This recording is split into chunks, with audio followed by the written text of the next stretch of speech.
Hello student, welcome to my channel. आज हम लेकर आए हैं जेई मेंस और नीट का एक नया टॉपिक हमारा, जिसका नाम था हमारा टॉर्क। तो अब हम हमारा टॉर्क की सीरीज को आगे बढ़ाते हुए आज हम डिस्कस करेंगे relation between torque and angular acceleration and the kinetic energy of the rotation motion and work done of a rotation motion. So let's start. Okay, so हमारा पहला टॉपिक है जिसके अंदर हम डिस्कस करेंगे कि tau equals to I alpha कैसे होता है। इसको हम डिस्कस करने वाले हैं। हमारा टॉर्क यानी टाउ और अल्फा यानी एंगुलर एक्सेलरेशन, इन दोनों के बीच में एक संबंध होता है, उसको हम क्या करेंगे, डिराइव करेंगे। सो लेट्स स्टार्ट। ओके, मान लेते हैं हमारे पास में एक रिजिड बॉडी है, बहुत बड़ी रिजिड बॉडी है, ये रिजिड बॉडी। इस रिजिड बॉडी में बहुत सारे पार्टिकल्स होंगे, as you know that. Okay, so मान लेते हैं कि यहां पर एक पार्टिकल है m1, यहां पर एक पार्टिकल है m2, यहां पर है m3। इस तरीके के बहुत सारे पार्टिकल हमारे पास अवेलेबल है। अब हो क्या रहा है, ये रिजिड बॉडी घूम रही है किसी एक्सिस के अराउंड, किसी एक्सिस के अराउंड रिजिड बॉडी घूम रही है। दैट्स व्हाई इनके अंदर क्या होगा, टॉर्क जनरेट होगा। अब जब टॉर्क जनरेट होगा तो ये जो रिजिड बॉडी घूम रही है, इसके पार्टिकल एक्सेलरेट भी होंगे। दैट्स व्हाई इन दोनों के बीच में क्या होगा, एक संबंध होगा, रिलेशन होगा, जिसको हमें क्या करना है, फाइंड आउट करना है। सो लेट्स स्टार्ट। ओके, तो जैसा कि मैं जानता हूं टाउ इक्वल टू होता है आर क्रॉस एफ। अब होता क्या है, आप और मैं दोनों जानते हैं कि इन दोनों के बीच में, ये दोनों एक्चुअल में परपेंडिकुलर होते हैं, मतलब 90 डिग्री के एंगल पे होते हैं। दैट्स मीन इसको मैं आर एफ भी लिख सकता हूं, लिख सकता हूं, बिल्कुल चले सर, आप लिख सकते हैं इसको, कोई बात नहीं, आपने लिख लिया, ठीक है, मैंने इसको लिख लिया। ओके, तो अब इसका मैं क्या करूंगा, मैं सिंपली यहां पर लिखूंगा tau equals to r, F की जगह मैं लिख दूंगा M A. F equals to M A होता है, ठीक है सर, हो गया। और ए की जगह मैं लिख सकता हूं आर ओमेगा। तो इसका मतलब मेरा ये बनेगा एम और यहां बनेगा आर ओमेगा, तो मेरा टोटल रिलेशन बनेगा एम आर स्क्वायर ओमेगा। ये तो जनरल रिलेशन बन गया। अब अगर मैं इसको पार्टिकल 1 के लिए लूं, तो पार्टिकल 1 के लिए मेरा कितना होगा, m1 r1 का स्क्वायर ओमेगा। फ्रीक्वेंसी हमेशा सेम रहती है, याद रखना। एंगुलर वेलोसिटी सबके लिए क्या रहेगी, सेम रहेगी। फ्रीक्वेंसी गलत बोल गया मैं, एंगुलर वेलोसिटी ओमेगा सबके लिए सेम रहता है। दूसरे के लिए कितना होगा, m2 r2 का स्क्वायर ओमेगा। और तीसरे के लिए कितना होगा, m3 r3 का स्क्वायर ओमेगा। तो हम क्या कहते हैं, हम कहते हैं कि इसका जो टोटल टॉर्क होगा वो इन सब का सम होगा। That's mean tau 1 plus tau 2 plus tau 3 dot dash dash dash tau n। Sir now अगर मैं इनको रखता हूं तो इसमें से मेरा क्या कॉमन आ रहा है, ओमेगा। मेरा क्या कॉमन आ रहा है, ओमेगा कॉमन आ रहा है। ओके, तो मेरा ओमेगा कॉमन आ रहा है और इसमें बचा कितना, m1 r1 का स्क्वायर। ठीक है, m1 r1 का स्क्वायर। ओके, ठीक है, चलो। ओ सॉरी सॉरी, यहाँ आर एल्फा आएगा, ये मुझसे गलती होगी, यहाँ आर एल्फा होगा।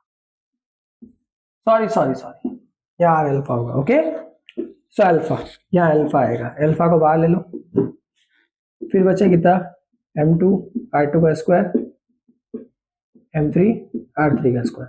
ठीक है, ये छोटी सी मिस्टेक हो गई थी क्योंकि हमारा रिलेशन टाउ आई अल्फा है ना, तो मुझे याद आया कि यार मुझे यहाँ पे ओमेगा लिखा, वो v equals to r omega होता है, वो अभी आगे काम आएगा, इसलिए मैं थोड़ा कंफ्यूज हो गया था।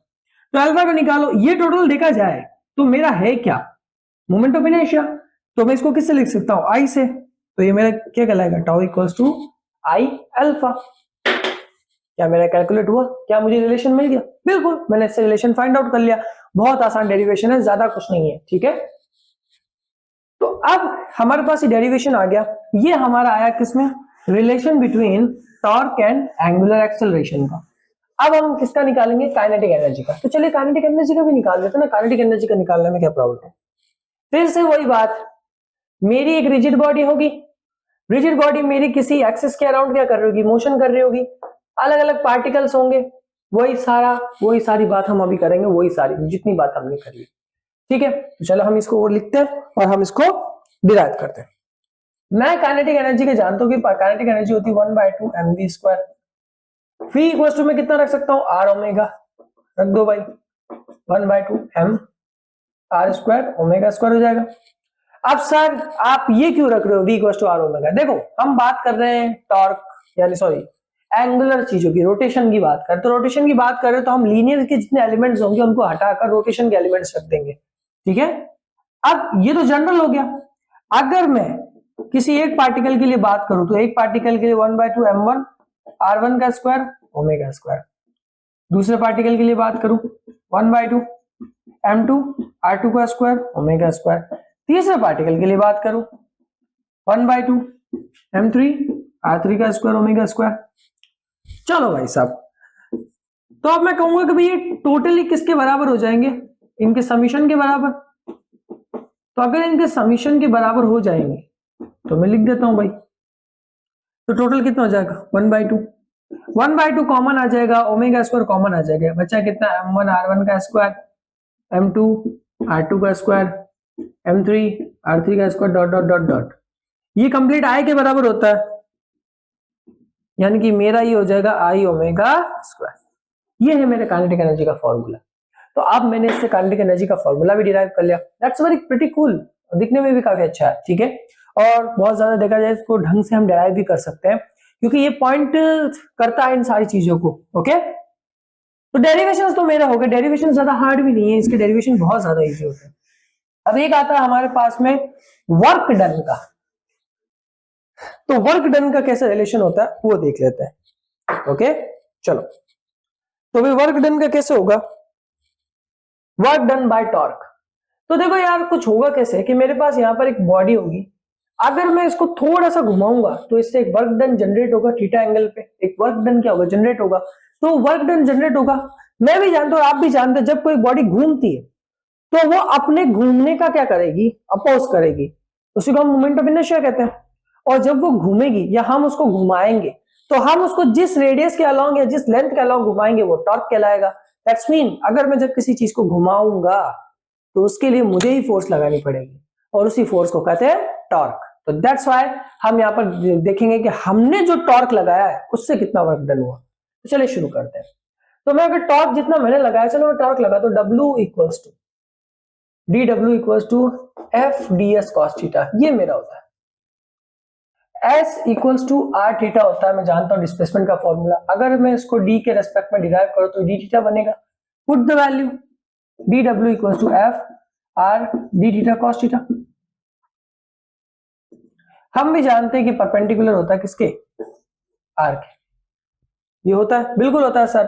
तो आप देखो एफ आर, ये मेरा एफ आर परपेंडिकुलर होता है, ये मैं जानता हूं सर, बिल्कुल आप जानते हो, बिल्कुल आपने सही बोला, ठीक है। तो मैं यहां क्या लिख सकता हूं, W इक्वल्स टू, यहां आ जाएगा टाउ डी थीटा। कैसा आया सर, इसको साथ लिख लो, cos theta dot r, f cos theta dot r. ये फोर्स का कंपोनेंट और ये रेडियस, याद रखना, इसको मैंने ऐसे लिखा है।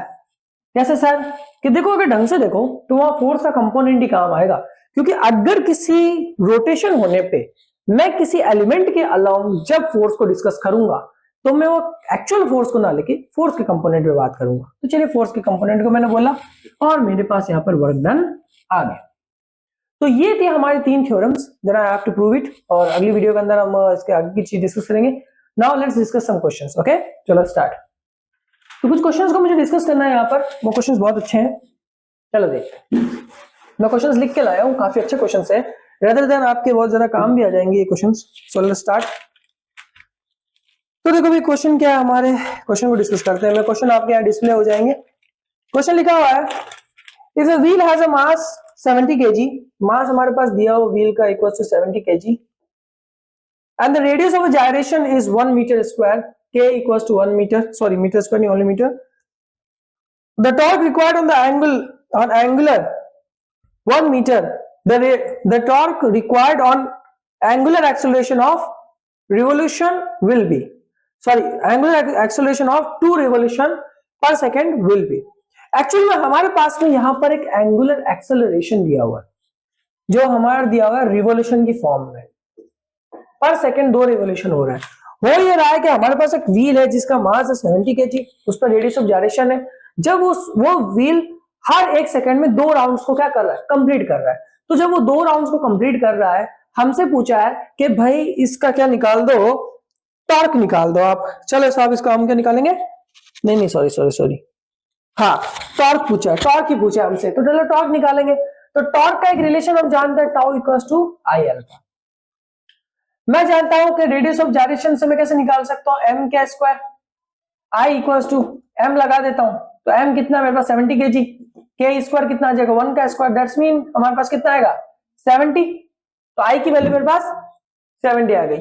अब मुझे अल्फा चाहिए, तो अल्फा देखो मेरा यह रिवोल्यूशन की फॉर्म में, मैं रिवोल्यूशन में नहीं लिख सकता इसको, तो मुझे इसको एक्सेलरेशन में चेंज करना होगा। तो जब भी देखो रिवोल्यूशन को एक्सेलरेशन में चेंज करते हैं तो उसको मल्टीप्लाई करते हैं 2 पाई से। अब देखिए क्योंकि ये सेकंड में, अगर रिवोल्यूशन पर मिनट होता तो मैं यहाँ इसको 60 से डिवाइड करता, ओके, वो अगले क्वेश्चन में हम करेंगे। तो दैट्स मीन अब कितना हो जाएगा 4 पाई, तो 4 पाई यानी कि वैल्यूज रख दो, तो 70 इंटू 4 पाई, दैट्स मीन हमारा आंसर कितना आया 280 पाई। ये हमारा जो वो टॉर्क है जो जनरेट हो रहा है किसकी वजह से, हमारे इस रेवोल्यूशन की वजह से, ओके। तो चलो समझ आया आपको क्वेश्चन। अब हम क्या करेंगे, हमारा एक और नया क्वेश्चन लाएंगे आपके लिए। क्वेश्चन लिखा हुआ है, a flywheel of mass 150 kg and the radius of gyration 3 meter is rotating at a speed of 480 rpm revolution in minute. What is the torque to stop it in the exactly 7 rotation? अब हमारे पास है क्या, एक flywheel दिया हुआ है जिसका मास है हमारे पास 150 kg, चलो ठीक है। रेडियस ऑफ जायरेशन हमारे पास दी है, के दिया हुआ हमारे पास 3 मीटर, ठीक है भाई ये भी ठीक है। स्पीड दी हुई है हमारे पास यानी कि एक्सेलरेशन दिया हुआ है, सॉरी स्पीड दी हुई है यानी कि थीटा दिया हुआ है, क्या दिया हुआ है थीटा दिया हुआ हमारे पास, okay sir. Speed sorry theta omega दिया हुआ है, क्या दिया हुआ हमारे पास ओमेगा। इनिशियल, क्योंकि इनिशियल स्पीड हमारी कितनी है 480 आरपीएम, और हमारे पास क्या दिया हुआ साहब, ठीक है ये सब चीज हमारे पास दी हुई, और हमसे कहा गया है कि 7 रोटेशन पूरे करने में, ठीक है क्या लिखा हुआ है, what is the torque to stop it in exactly 7 rotation.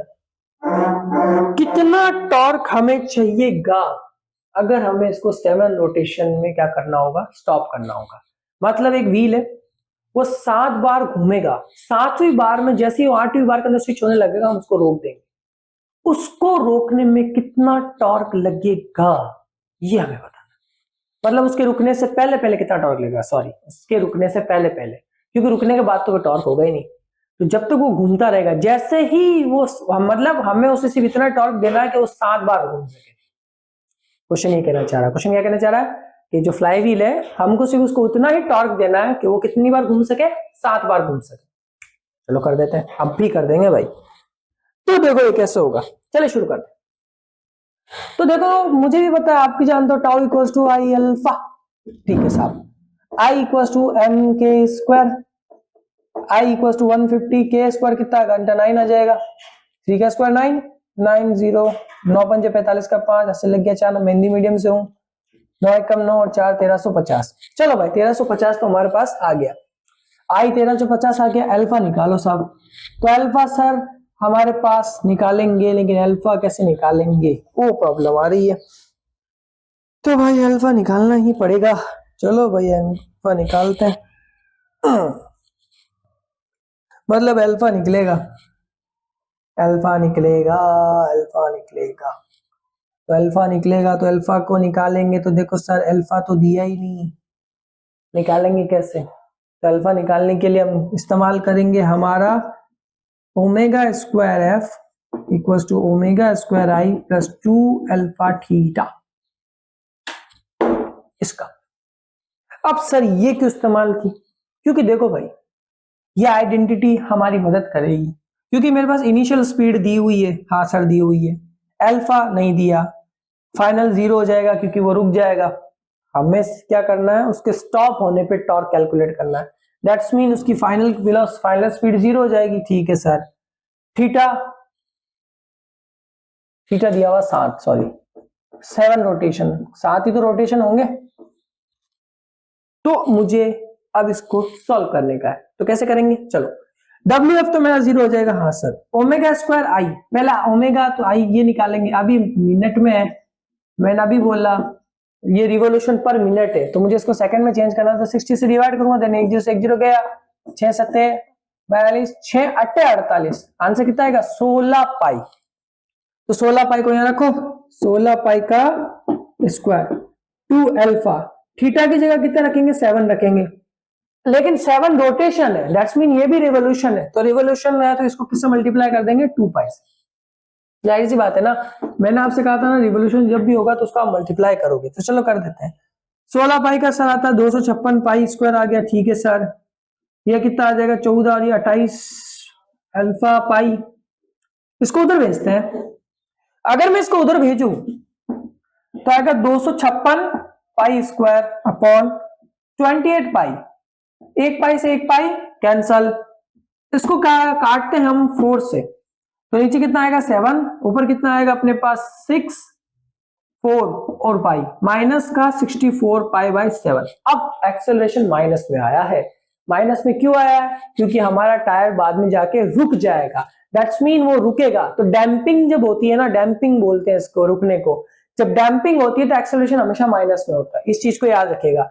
जब कोई चीज रुक रही होती है ना, तब उसका एक्सेलरेशन हमेशा माइनस में रहेगा, ये चीज याद रखनी है आपको। तो एक्सेलरेशन आ गया, आई आ गया, आई का निकाला था भाई, ये निकाला, और अल्फा आ गया, tau equal to I alpha, तो आई कितना हो जाएगा वो 340, ये कितना आ गया 64 पाई बाई 7। अब देखते हैं कट रहा है तो काट देंगे, नहीं कट रहा है तो अब ये आपका काम इसको काटना, ये कटेगा तो नहीं, 7 1 से 7 होगा तो इधर आएगा, कटेगा नहीं, ठीक है। या आप निकालोगे इसकी वैल्यू, मुझे कमेंट में बता देना कि इसका आंसर कितना होगा। तो ये 2 क्वेश्चंस थे जो मैंने कराया अभी इसके अपने टॉपिक के रिगार्डिंग। अब हम एक और क्वेश्चन करेंगे, इस क्वेश्चन को जरा ढंग से देखिएगा। चलो मैं इसके लिए भी आप सबसे सॉरी बोलूंगा कि मैं थोड़ा फास्ट बोलता हूं, अगर किसी को लग रहा हो कि बहुत ज्यादा फास्ट है तो मुझे जरूर कमेंट में जरूर बताएं, मैं ट्राई करता हूं थोड़ा धीरे बोलने का, बट सॉरी। अगला क्वेश्चन है, a playground merry-go-round has a movement of inertia I equals to 200 kg per meter square. It is initially rotating on the angular velocity. Initially हमारा ओमेगा आई हमारा कितना चल रहा है 0.5 रेडियन पर सेकेंड, ये ऑलरेडी रेडियन पर सेकेंड में है। A constant braking force F applied tangentially to the edge of the merry-go-round at a distance of r equals to 1.5 meter. The center of braking force spring B when the merry-go-round completely to rest in the time of 10 seconds. हमें breaking force निकालनी है, वो force देखो होता क्या है, merry-go-round जब घूमता है ना तो उसको हमें एक फोर्स देनी पड़ती, ठीक है चलिए, लेकिन जब वो रुकेगा तो वो रुकेगा तब भी उसमें एक फोर्स लगेगी, वो फोर्स हमारी एयर रेजिस्टेंस हो सकती है, या ऐसा मान लो हाँ एयर रेजिस्टेंस ही रख लेते हैं, तो होगा कि मैरी-गो-राउंड को वही तो रोकता है, वो रेजिस्टेंस ही तो उसको रोकने में मदद करता है, यानी कि वो ब्रेकिंग फोर्स जो कि उसको रोक रहा है, उसको कम कर रहा है कि भाई तू क्या हो जा, कम हो जा, उसको हमें कैलकुलेट करना है। तो देखो मैं जानता हूं टाउ इक्वल्स टू कितना हो जाता है आई अल्फा, आई अल्फा होगा, आई मुझे दिया हुआ है, अल्फा मुझे निकालना पड़ेगा, वो मैं निकाल लूंगा अभी, ठीक है भाई। तो देखो tau equals to I alpha मेरा होता है, मैं टाउ की जगह लिख सकता हूं आर एफ, क्योंकि मुझे उस ब्रेकिंग फोर्स को कैलकुलेट करना है, तो फोर्स क्या होगी मेरी एफ होगी, टॉर्क नहीं होगी, फोर्स पूछा है टॉर्क नहीं बोला है, आई अल्फा। आर मेरा कितना 1.5, फोर्स मुझे नहीं पता, आई की वैल्यू हमारे पास दी गई 200 इंटू अल्फा, अल्फा की वैल्यू चाहिए मुझे, तो F equals to 200 into alpha upon 1.5। अब अल्फा कैलकुलेट करूंगा मैं यहां से, अल्फा का वही अभी जो हमने निकाला था omega square final v equals to u plus 80 वाला अल्फा टी, फाइनल पे तो 0 हो जाएगा, इनिशियली 0.5 हो जाएगा, अल्फा पता नहीं, और 10 कितना, टी कितना 10 सेकंड, 10 सेकंड में वो मैरी-गो-राउंड रुक जाएगा।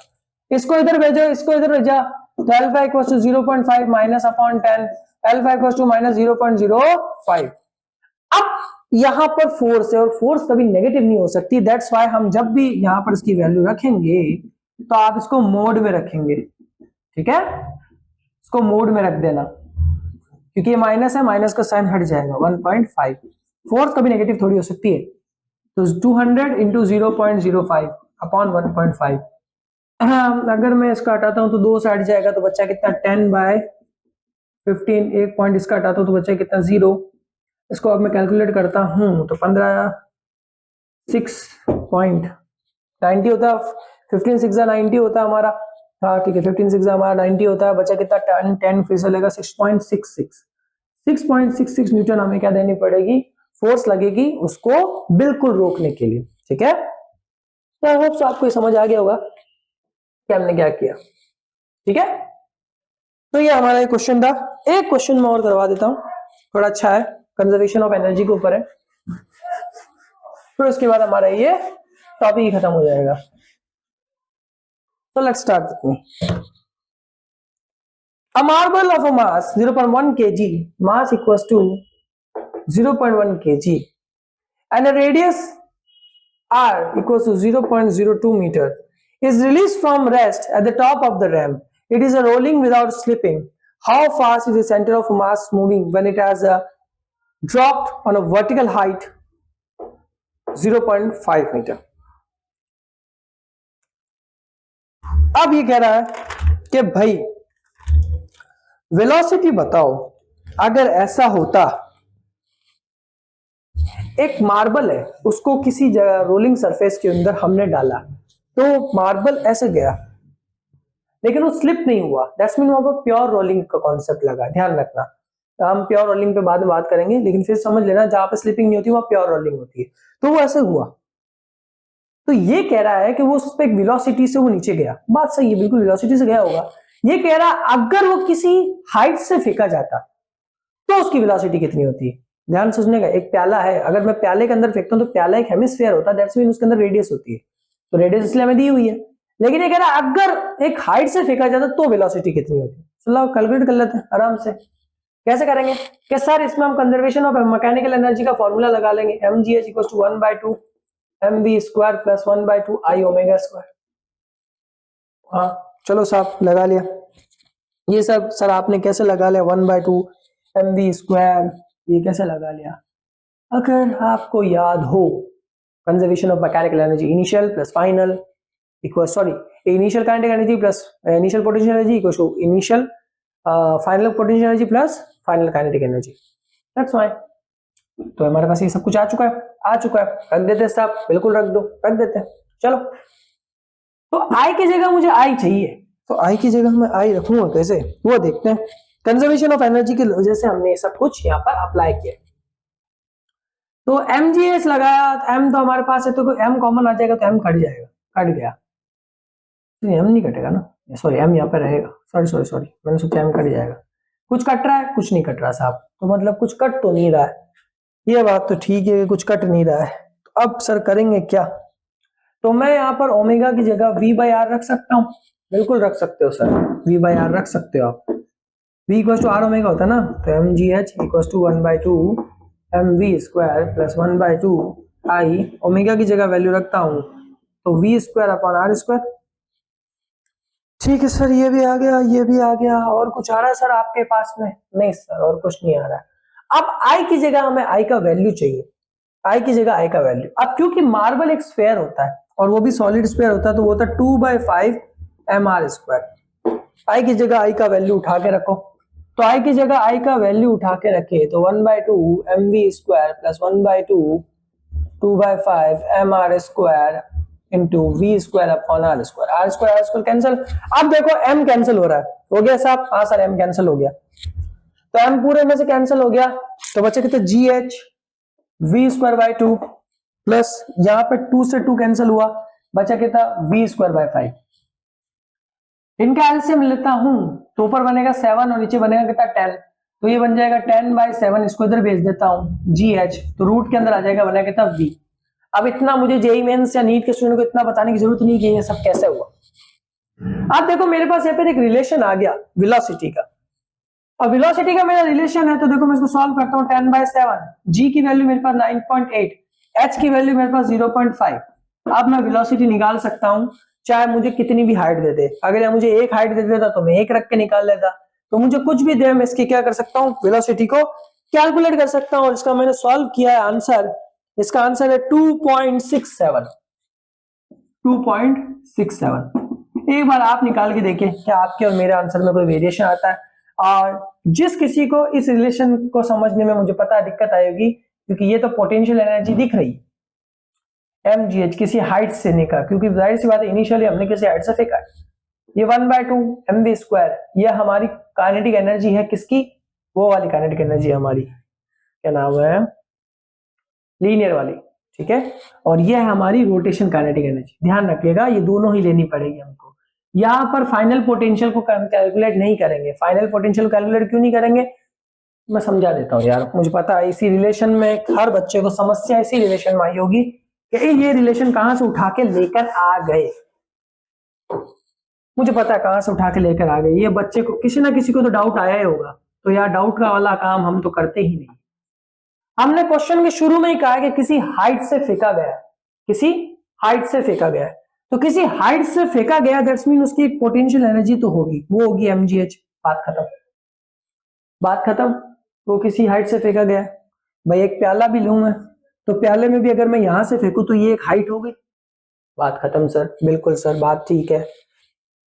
लेकिन इनिशियली वो रुका हुआ था, लेकिन था तो हाइट पे, रुका हुआ था लेकिन हाइट पे था।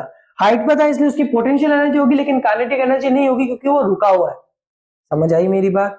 पोटेंशियल एनर्जी तो क्या होती है, पोजीशन पे डिपेंड करती है, और काइनेटिक एनर्जी क्या होती है, मूवमेंट पे डिपेंड करती है। तो मेरा मार्बल मूव ही नहीं करा, दैट्स व्हाई उसकी इनिशियल तो होगी नहीं, इनिशियल काइनेटिक एनर्जी भी नहीं होगी। कौन सी काइनेटिक एनर्जी? लीनियर भी नहीं होगी और एंगुलर भी नहीं होगी, दोनों काइनेटिक एनर्जी नहीं होगी। दैट्स मीन यहां पर इनिशियली तो हमारे पास सिर्फ कितना होगा, पोटेंशियल होगा। समझ आया? ठीक है सर। मार्बल को नीचे छोड़ दो, नीचे छोड़ने के बाद मार्बल ग्राउंड पर आ जाएगा, यानी कि उसकी हाइट 0 हो जाएगी। दैट्स मीन फाइनल पोटेंशियल तो होगा ही नहीं। तो फाइनल पोटेंशियल नहीं होगा, लेकिन हमारा मार्बल ग्राउंड पर आने के बाद भी इधर उधर इधर उधर एक्सीलरेट होता रहेगा, क्योंकि मार्बल है तो वो लीनियरली भी चलेगा और रोटेट भी करेगा। अब लीनियरली भी चलेगा और रोटेट भी करेगा तो उसकी काइनेटिक एनर्जी दो होगी, एक तो ये लीनियर वाली और एक अपनी एंगुलर वाली। ये कंजर्वेशन ऑफ मैकेनिकल एनर्जी को हमने ऐसे अप्लाई किया। तो आई होप सो आपको समझ में आया होगा। मिलता हूं नेक्स्ट वीडियो में। सब्सक्राइब करें, लाइक करें, शेयर करना ना भूले। और यार हमारी अल्टरनेट वीडियोस आती है आपके लिए, एक वीडियो क्वांटम मैकेनिक्स पे, एक वीडियो रोटेशन पे। So step by step videos आएगी, क्वेश्चंस भी आएंगे। तो please subscribe, like and share this video और also share with all of your friends.